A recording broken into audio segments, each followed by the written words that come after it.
Studio बलुआहा।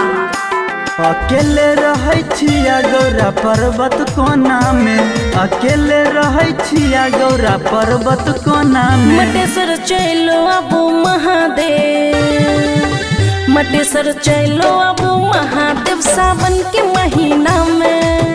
मटेसर चलो अबू महादेव सावन के महीना में।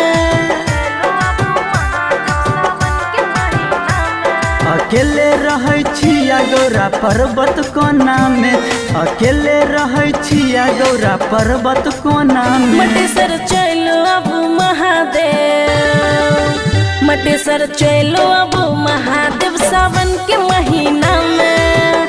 मटेसर चलो अबू महादेव सावन के महीना में। चला बोले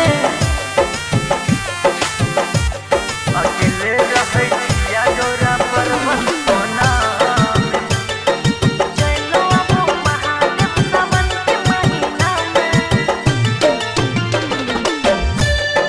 चलो अबू महादेव सावन के महीना में।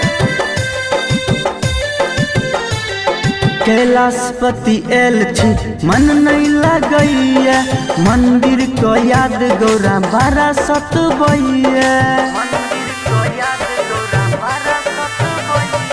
कैलाशपति एल छी मन नहीं लगैया, मंदिर को याद गौरा बारा सतबैया। ज्यादा नहीं भोला आहा सोचो विचारू, सावन महीना मटेसर गुजारू। बोलू नयहन बोली चोट लागैया सीना में, बोलू नयहन बोली चोट लागैया सीना में। मटेसर चलो अबू महादेव, मटेसर चलो अबू महादेव सावन के महीना में। मटेसर चलो अबू महादेव सावन के महीना में। अकेले रहै छिया गौरा पर्वत कोना में, चलो अबू महादेव सावन के महीना में। चलो अबू महादेव सावन के महीना में। आहा बिना छै मंदिर उदासियो, कृष्णा बेदर्दी पे धो दियो हाथियो। कृष्णा बेदर्दी पे धो दियो हाथियो। आहा बिना छै मंदिर उदासियो, कृष्णा बेदर्दी पे धो दियो हाथियो।